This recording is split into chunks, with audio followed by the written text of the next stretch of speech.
Alors dans cette partie, on va configurer le point Wi-Fi. Alors je voulais vous montrer une chose quand même. On va rajouter ici, je me mets sur End Device. On va aller chercher un smartphone. Je le dépose, j'attends un petit peu. Et vous voyez que la communication ici, Wi-Fi, est mise en place. Ça veut dire que sur le laptop de Hugo, manifestement, il y a un problème.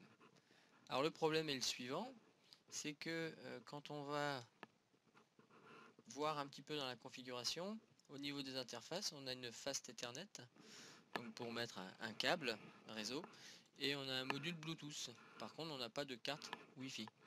Donc il va falloir, sur le PC de Hugo, rajouter une carte Wi-Fi. Donc on va aller ici, donc là vous avez le portable, et ici vous avez toutes les cartes compatibles avec cette machine. Alors ce qu'on va faire, c'est qu'on va démonter la carte Ethernet qui est ici et la remplacer par une carte Wi-Fi. Donc il faut d'abord, ici vous avez un interrupteur, on va d'abord l'éteindre.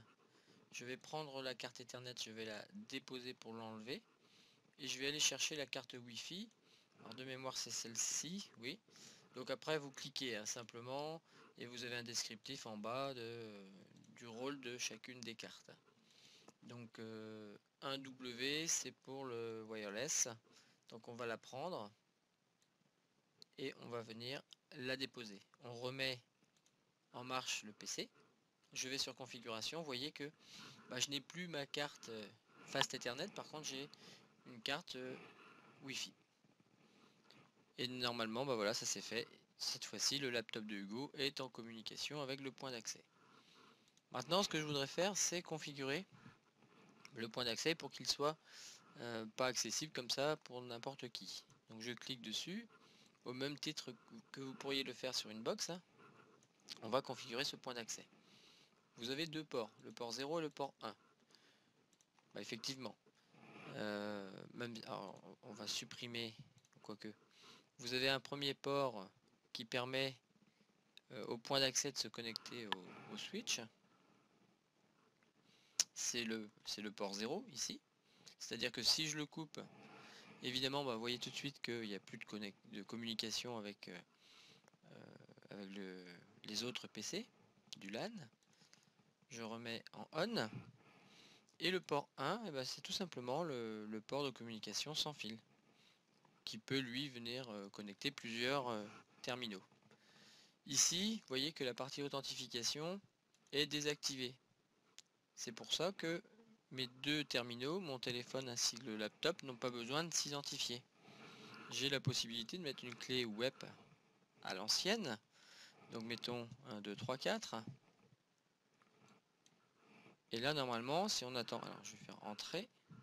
Ah oui, il a besoin de... okay. Donc il a besoin de 10 caractères hexadécimaux. Donc je vous rappelle que les caractères hexadécimaux c'est de 0 à 9, ce qui fait 10, et puis après de A à F. Donc on va prendre 1, 2, 3, 4, 5, 6, 7, 8, 9 et on va lui mettre allez, D par exemple. Et on va faire entrer.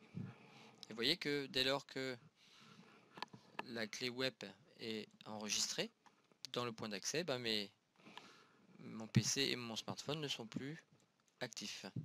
Enfin, ne sont plus en communication. Je peux évidemment aller sur ma carte wireless du laptop, dire que le mode d'identification c'est du web, et dans ce cas là c'est je renseigne la clé par 1, 2, 3, 4, 5, 6, 7, 8, 9 et j'ai mis D. On va patienter un petit peu et vous voyez que la communication est rétablie. Alors par contre la clé web c'est une clé qui n'est pas sécurisée réellement. On va mettre du WPA-PSK ou le WPA-2 qui est plus récent. Donc on va mettre AZERTY 1, 2, 3 par exemple. Alors vous voyez que tout de suite je perds la communication sans fil. Je reclique ici, je vais sur ma carte wireless, je vais mettre, pardon c'est pas là, je vais mettre que le mode d'identification c'est du WPA2-PSK AZERTY 1, 2, 3.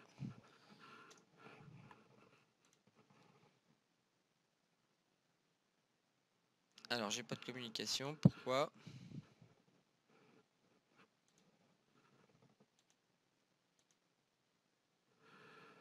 Parce que j'ai mis AZERTY 1, 2, 1, 3.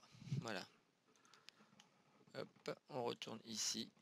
1, 2, 1, 3. Et là normalement la communication devrait se rétablir. Alors on va s'assurer quand même que la communication entre le laptop de Hugo et les autres fonctionne. Donc on va émettre un ping, mettons vers Fred. Alors on va effacer ça, on va recommencer. Fred. Alors là c'est un failed. Alors pourquoi? Effectivement. Si on regarde l'adresse IP 169.254 avec un /16, on est d'accord que il y a 8 bits à 1 pour le masque, donc en fait le réseau, le net réseau, le net ID c'est 169.254 et les autres sont sur un net ID 192.168.1. donc effectivement j'ai dû rater quelque chose à un moment. Je vais reparamétrer ça. Alors on est en DHCP, on verra plus tard ce que c'est que le DHCP. Et je vais par contre paramétrer ici 192.168.1. On avait dit pour la machine de Hugo, c'est la point 10.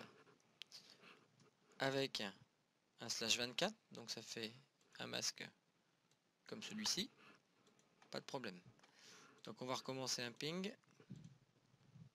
Et c'est un succès, donc ça marche.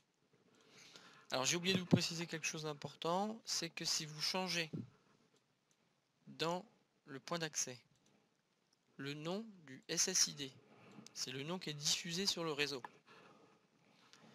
Si vous lui mettez maison par exemple, et bien vous voyez que cette fois-ci le laptop de Hugo ne peut plus se connecter. Il faudra absolument que dans sa configuration Wi-Fi le SSID soit aussi maison, le même en fait. Je valide, on patiente un peu, ça y est, la communication est établie. Voilà, c'est tout sur la partie point d'accès Wi-Fi.